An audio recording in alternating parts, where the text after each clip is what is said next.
Breaking news mga kababayan, US, sinakop ang Venezuela, Maduro, kinidnap.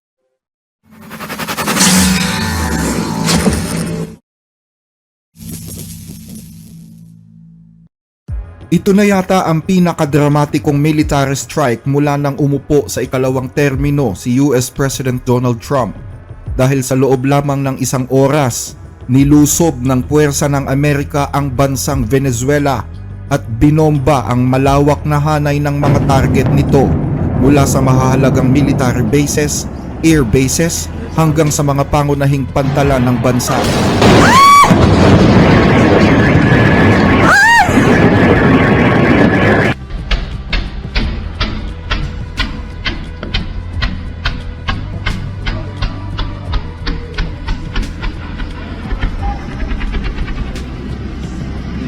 Mira, pero ven acá, no se metan para acá, no saben un pegadito así rápido. Sí.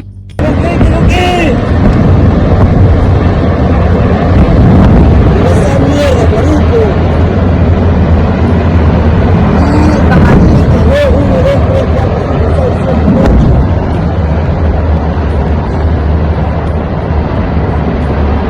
Mamá huevo, qué locura.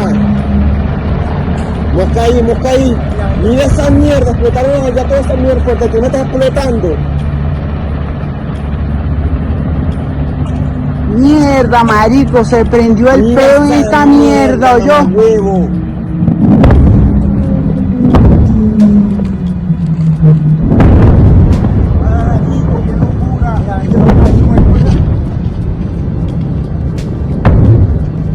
Marico, llegamos a tiempo a la casa, yo. Marico, mira esa mierda.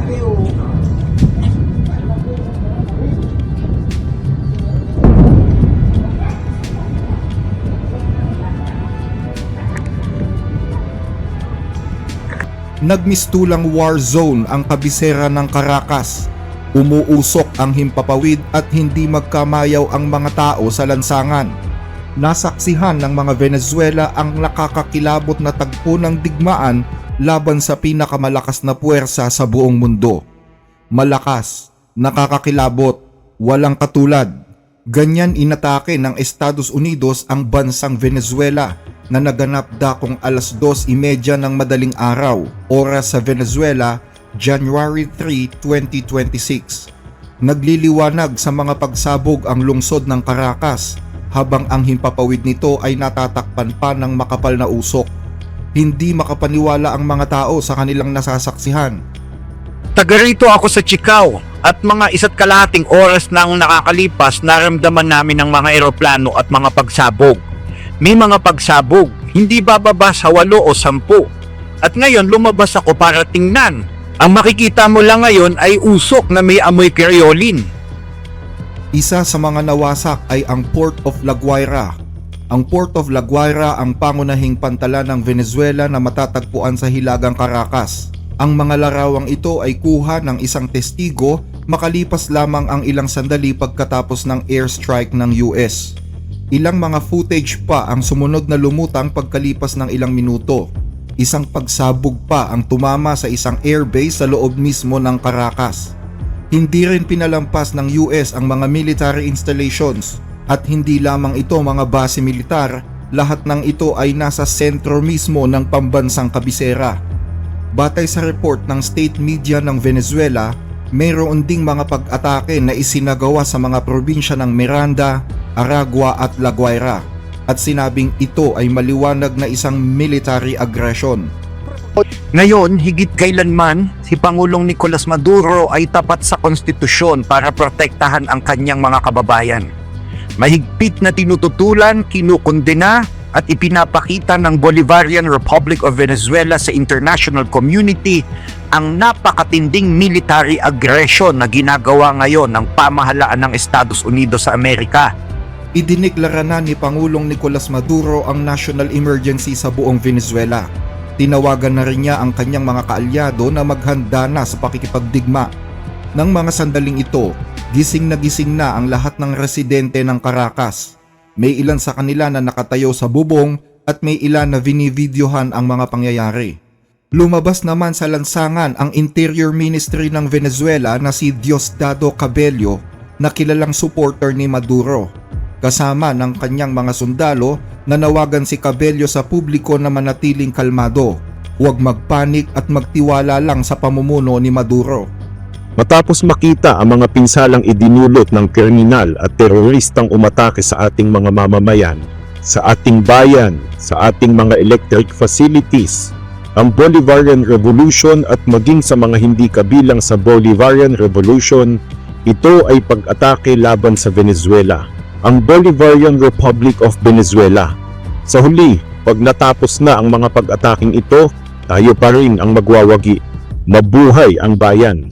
Pero tila huli na ang lahat para sa kanila.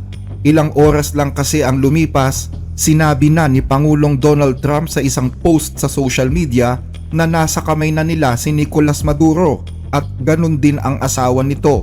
Matagumpay na naisagawa ng Estados Unidos ang malawakang pag-atake laban sa Venezuela at sa pinuno nito na si Pangulong Nicolas Maduro. Kasama ang kanyang asawa ay dinakip at inilipad sila palabas ng bansa. Isinagawa ang operasyong ito kasama ng US law enforcement.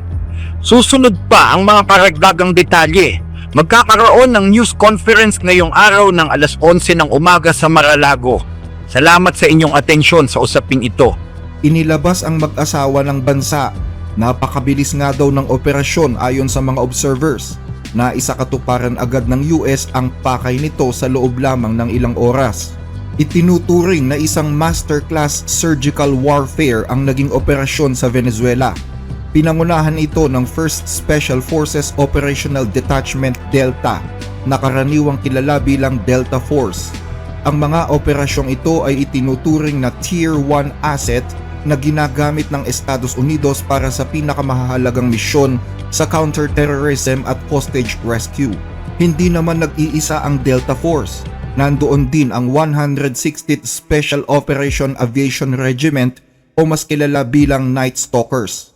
Layunin ng mga piloto ng Night Stalkers na suungin ang napakadilim na himpapawid gamit ang advanced na night vision at ilagay sa gitna ng isang hostile na lungsod ang kanilang mga sundalo. Sa dagat ay nakasuporta naman ang USS Gerald R. Ford Carrier Strike Group na matagal nang nakaposisyon sa Caribbean Sea para magpatupad ng blockade at bantayan ang Venezuelan airspace. Matagumpay na nakapasok sa Venezuela nang hindi nadedetect ang mga eroplanong MH-47G Chinooks at MH-60 Black Hawks. Hindi ito karaniwang mga military aircraft. Sila ay highly modified at minamaneho ng mga Night Stalkers na sanay sa zero visibility operations. Ang MH-60s, partikular ang Direct Action Penetrator variants, ay nagsisilbing muscle ng convoy. Armado ito ng M134 miniguns at rockets at sila ang nagbibigay proteksyon sa paligid ng mas malalaking Chinooks na handang sugurin anumang ground resistance na haharang sa kanilang operasyon. Dahil sa pagbomba sa mga military base, nagdagsaan doon ang mga sundalo ng Venezuela.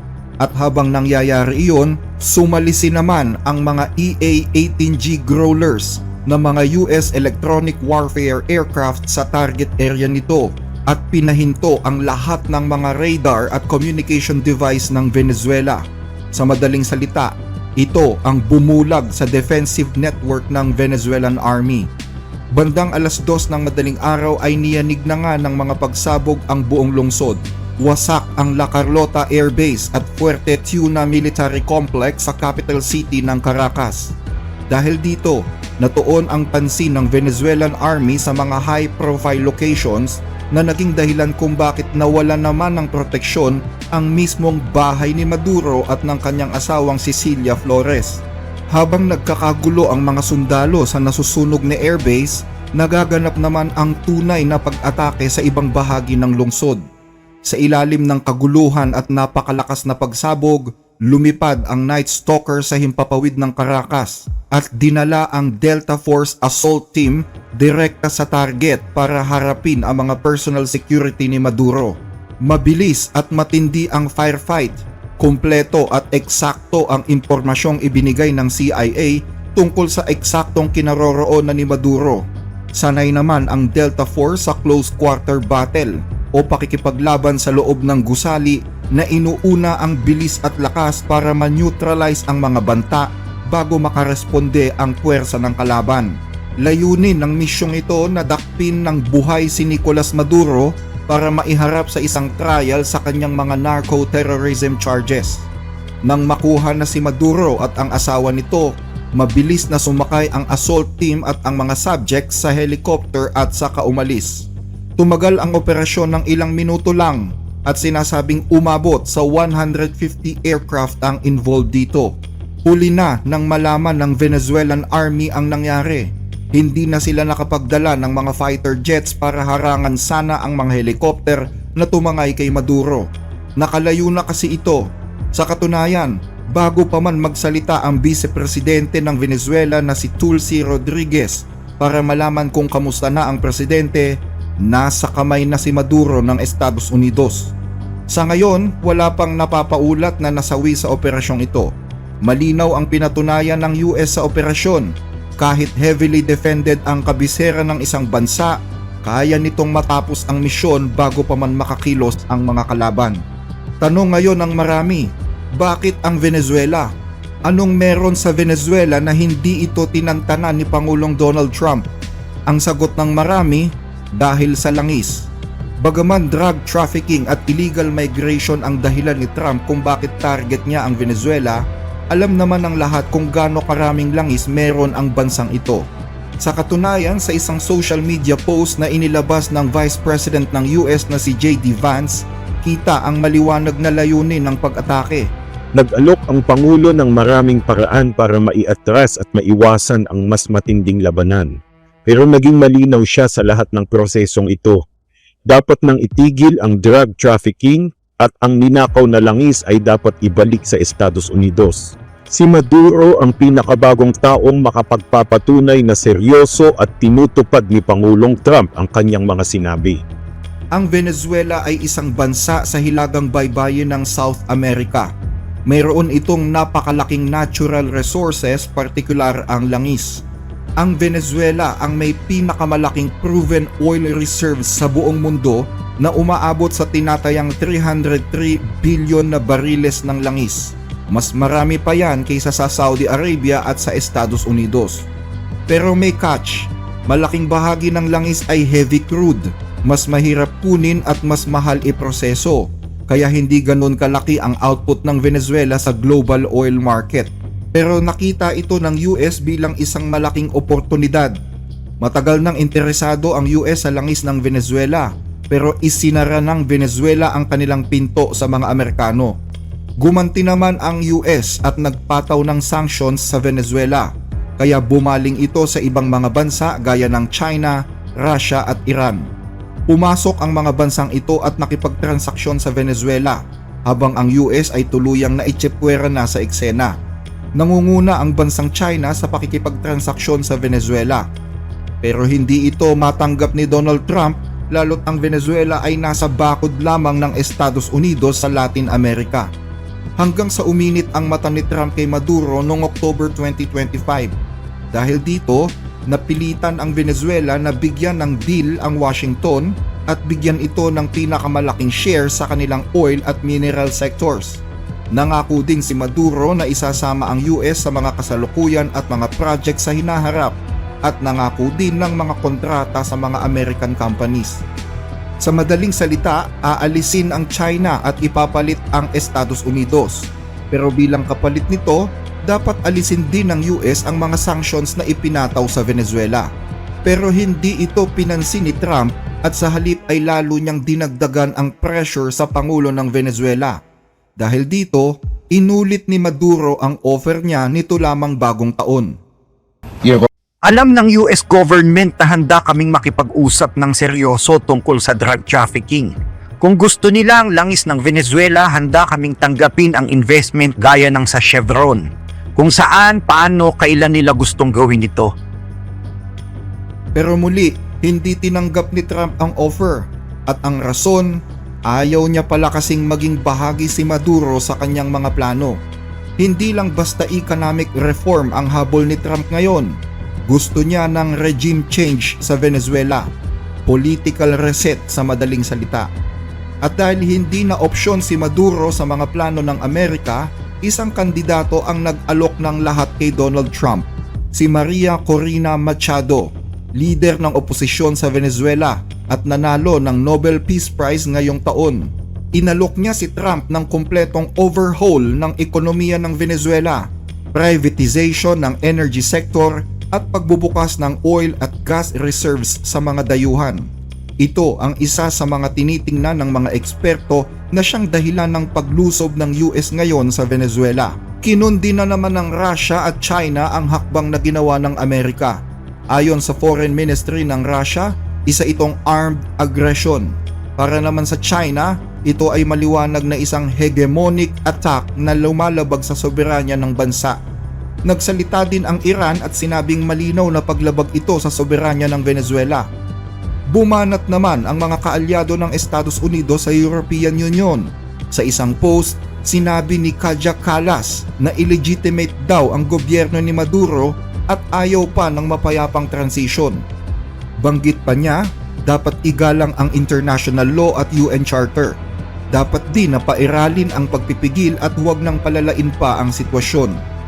Dumistansya naman ang punong ministro ng United Kingdom at sinabing gusto niya munang alamin ang buong kwento. Sa Latin America, pinuri ng Pangulo ng Argentina ang ginawa ni Trump at tinawag itong moment of liberation. Pero binatikos ito ng mga bansang Mexico, Brazil, Chile at Cuba. Pero sino nga ba si Nicolas Maduro? Bakit ganun kainit ang mata ni Donald Trump sa kanya?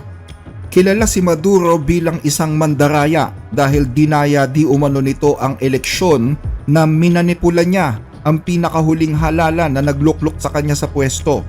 Inubos niya din daw ang lahat ng tutol sa kanyang kagustuhan. Nilimas ng kanyang mga kaalyado ang kayamanan ng bansa. Naghirap daw ang Venezuela sa ilalim ng kanyang pamumuno. Kaya hindi katakataka kung bakit mayroong mga selebrasyon ngayon sa mga lansangan ng bansa.